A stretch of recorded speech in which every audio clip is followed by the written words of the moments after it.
നമസ്കാരം. ആയുർ ന്യൂസിൻ്റെ ഏറ്റവും പുതിയ ഒരു വീഡിയോയിലേക്ക് നിങ്ങൾക്ക് ഏവർക്കും സ്വാഗതം. പ്രിയമുള്ളവരെ, ഇന്ന് ഞാനുള്ളത് ആയൂർ അഞ്ചൽ റോഡിലാണ്. ഈ വാഹനത്തിൻ്റെ പുറകുഭാഗം കണ്ടാൽ ഒരുപക്ഷെ നിങ്ങൾക്കൊന്നും അറിയണമെന്നില്ല. പക്ഷേ ഫ്രണ്ടിലേക്ക് ചെല്ലുമ്പോൾ നിങ്ങൾക്ക് ഏകദേശം കാര്യങ്ങൾ മനസ്സിലാകും. ആയൂർ ന്യൂസിൻ്റെ ലൈവിലൂടെ ഈ അപകട വാർത്ത നിങ്ങളെല്ലാം കണ്ടതാണ്.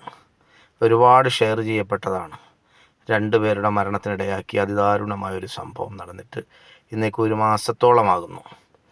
പക്ഷേ എനിക്ക് ഈ അവസരത്തിൽ നമ്മുടെ അധികൃതരെ അല്ലെങ്കിൽ ഇതുമായി ബന്ധപ്പെട്ട വർക്കുകൾ ചെയ്യുന്നവരോട് സൂചിപ്പിക്കാനുള്ളത്, ഏകദേശം 5 വർഷത്തോളമായി ആയൂർ ഈ അഞ്ചൽ റോഡിൻ്റെ പണികൾ തുടങ്ങി വെച്ചിട്ട്, പക്ഷേ ഇതുവരെയും പൂർത്തിയാക്കാതെ ഇങ്ങനെ നീളുന്നതിൻ്റെ കാരണം എന്താണ് എന്നറിയില്ല.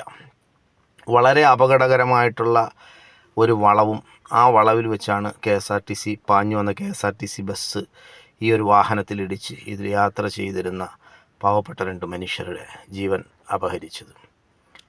2 കുടുംബങ്ങളുടെ അത്താണിയായിരുന്ന 2 മനുഷ്യരുടെ ജീവൻ അപഹരിച്ച ഒരു മഹാദുരന്തത്തിൻ്റെ ഓർമ്മയ്ക്ക് വേണ്ടിയിട്ടായിരിക്കും ഒരുപക്ഷെ ഈ വാഹനം ഇവിടെ തന്നെ നിർത്തിയിട്ടിരിക്കുന്നതെന്നാണ് ഞാൻ മനസ്സിലാക്കുന്നത്. എന്തായാലും ഈ റോഡുമായി ബന്ധപ്പെട്ടുള്ള വർക്ക് വർഷങ്ങളായിട്ടും തീരാതെ ഇപ്പോഴും നിലനിൽക്കുകയാണ്. എന്താണ് കാരണം എന്നറിയില്ല. എന്തായാലും നമുക്ക് ഈ ഒരു ആക്സിഡൻറ്റ് നടന്ന പ്രദേശത്തിൻ്റെ ഇപ്പോഴുള്ള അവസ്ഥയെക്കുറിച്ച് നമുക്കൊന്ന് കാണാം. ഇത് അവിടെ നിന്ന് നമ്മൾ നടന്നു വരുമ്പോൾ കാണുന്ന റോഡിൻ്റെ അവസ്ഥയാണ്. അന്ന് ഈ ആക്സിഡൻറ്റ് നടന്നപ്പോഴും ഇതായിരുന്നു അവിടുത്തെ പ്രശ്നം. എന്ന് വെച്ചാൽ വലത്ത് സൈഡിൽ നമ്മളിപ്പോൾ കാണുന്നതിൻ്റെ റൈറ്റ് സൈഡിലായിട്ട് നല്ല രീതിയിൽ ടാർ ചെയ്തിട്ടുണ്ട്, ഇട സൈഡിൽ ടാറിങ് ഇല്ല.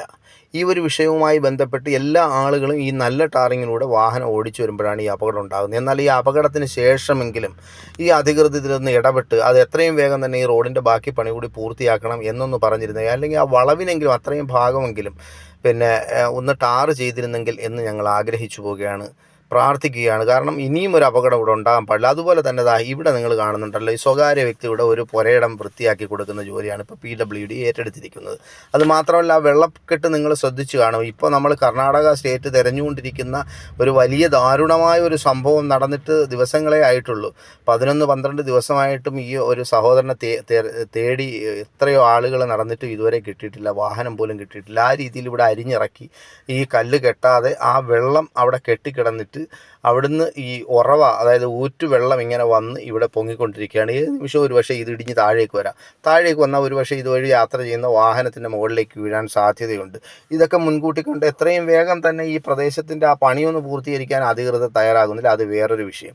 രണ്ടാമത് ഈ വിഷയത്തിൻ്റെ ഈ റോഡിൻ്റെ അലൈൻമെൻറ്റ് നിങ്ങളൊന്ന് ശ്രദ്ധിക്കുക. ഏത് തരത്തിലാണ് ഇത് അലൈൻമെൻറ്റ് ചെയ്തിട്ടുള്ളതെന്ന്. അലൈൻമെൻറ്റിനൊന്നും കൃത്യതയില്ലാത്ത തരത്തിൽ എന്തൊക്കെയോ കാട്ടിക്കൂട്ടി അവർ കിടന്ന ആ ഒരു പൊസിഷനിൽ അങ്ങോട്ടും ഇങ്ങോട്ടുമൊക്കെ കുറച്ച് വീതി കൂട്ടി എന്നല്ലാതെ മറ്റൊന്നും ഇതുവരെ ഇത് ചെയ്തിട്ടില്ല. ഇതെന്ത് തരത്തിലുള്ള പണിയാണെന്നറിയില്ല. അതുപോലെ തന്നെ ഇവിടെ ഏകദേശം ഒരു 3-3.5 മീറ്ററോളം വീതിക്കാണ് ഈ കല്ല് കെട്ട് നടക്കുന്നത്. ഇത് യഥാർത്ഥത്തിൽ എത്ര ഭാഗം അവർ അരിഞ്ഞിറക്കിയോ അത്രയും ഭാഗം വീണ്ടും കെട്ടി അവർ ആ വസ്തുവിനെ സേഫ്റ്റി ആക്കുക എന്നതല്ലാതെ മറ്റൊരു കാര്യം ഇവിടെ ചെയ്യുന്നില്ല. യഥാർത്ഥത്തിൽ നേരത്തെ കിടന്ന ആ ഒരു റോഡിൻ്റെ അതേ വീതിയിൽ തന്നെയാണ് നമ്മൾ കാണുമ്പോൾ. ഒരുപാട് ഇടിച്ചിറക്കിയിട്ടുണ്ട്, പക്ഷേ അവിടെ നമ്മൾ ശ്രദ്ധിക്കുക, ആ കല്ല് കെട്ടി ഏകദേശം 4-5 മീറ്റർ വീതിക്ക് വലിയ കനത്തിൽ അവിടെ കല്ല് കെട്ടി മുകളിലേക്ക് ഉയർത്തി അവരുടെ ആ ഒരു പ്രോപ്പർട്ടി സംരക്ഷിക്കുകയാണ് ഇപ്പോൾ ചെയ്യുന്നത് PWD. ഇതാണ് ഈ റോഡിൻ്റെ യഥാർത്ഥ വീതി. കാണത്തല്ലോ, ഇവിടെ വരെയാണ് ഇതിൻ്റെ യഥാർത്ഥ വീതി. ഇതിൻ്റെ പകുതി ഭാഗം മാത്രമേ നന്നായി ടാർ ചെയ്തിട്ടുള്ളൂ.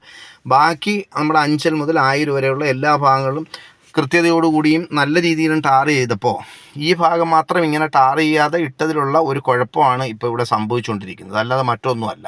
അതാണ് യഥാർത്ഥത്തിൽ ഇവിടെ സംഭവിച്ച ആക്സിഡൻറ്റ് ഉണ്ടായതിൻ്റെ ഒക്കെ കാരണം അതാണ്. കാരണം നല്ല റോഡിൽ കൂടെ ആൾക്കാർ വരും. അങ്ങനെ വരുമ്പോൾ ഇപ്പോൾ നമ്മൾ കാണുന്നുണ്ട്, നിങ്ങൾക്ക് അത് ശ്രദ്ധിച്ചാൽ മനസ്സിലാകും. ഞാനൊന്ന് ആ വീഡിയോ ഒന്ന് കാണിച്ചു തരാം. അതായത് ഇവിടുന്ന് ഇങ്ങനെ വാഹനങ്ങൾ സ്പീഡിന് ഈ സൈഡിൽ കൂടെ കയറിപ്പോവും, അവിടുന്നും അതേ സ്പീഡിന് തന്നെ വാഹനങ്ങൾ ഇങ്ങോട്ട് വരും. നമ്മളിപ്പോൾ ശ്രദ്ധിച്ചാൽ നമുക്ക് മനസ്സിലാവും. അത് ഞാൻ കാണിച്ചു തരാം. ഇപ്പോൾ അവിടെ നിന്നൊരു വാഹനം ഇങ്ങനെ വരുന്നു. ഇത് ആ വളവിലാണ് സംഭവം. ഈ അന്ന് ആക്സിഡൻറ്റ് നടന്ന അതേ വളവിലാണ് ഈ കാണുന്ന സംഭവം നടക്കുന്നത്. അവിടെ നിന്നൊരു വാഹനം നമ്മളിപ്പോൾ ഇവിടെ നിന്ന് ഇങ്ങനെ സ്പീഡിന് വരുന്നു എന്ന് കരുതിക്കോളൂ. നിങ്ങൾ കാണിച്ചു തരാം. എന്നാൽ ഇപ്പോൾ വാഹനം വരും.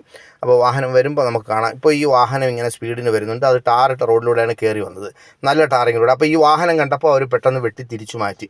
അതല്ല എന്നുണ്ടെങ്കിൽ ഉറപ്പായിട്ടും കണ്ടില്ല എന്നുണ്ടെങ്കിൽ ആ വാഹനത്തിൽ ഇടിക്കും എന്നുള്ള കാര്യത്തിൽ 100%. അപ്പം അത്രയും സ്പീഡിന് അവിടെ നിന്ന് വാഹനം, ഇപ്പോൾ ഒരു KSRTC അവിടെ നിന്ന് വരുന്നുണ്ട്, ഇവിടുന്ന് മറ്റൊരു KSRTC അങ്ങോട്ടും പോയി. പോയി കഴിഞ്ഞാൽ അവരും നല്ല റോഡിലൂടെയാണ് വരുന്നത്. ശ്രദ്ധിക്കുക, നല്ല റോഡിലൂടെയാണ് അവരും വരുന്നത്. അങ്ങനെ വരുമ്പോൾ ഉറപ്പായിട്ട് ഇവിടുന്ന് ചെല്ലുന്ന വാഹനം അതിനകത്ത് ഇടിക്കാൻ സാധ്യതയുണ്ട്. അതുകൊണ്ട് എത്രയും വേഗം തന്നെ ഈ റോഡിൻ്റെ പണി പൂർത്തീകരിച്ച് ഇവിടെ ഇനി ഒരാളും മരിക്കാത്തൊരവസ്ഥ, ഇനി ഒരാൾക്കും ഒരു അപകടം ഉണ്ടാവാത്തൊരവസ്ഥ ഉണ്ടാക്കണം എന്ന് മാത്രം അഭ്യർത്ഥിച്ചുകൊണ്ട് നിർത്തുകയാണ്. നന്ദി, നമസ്കാരം.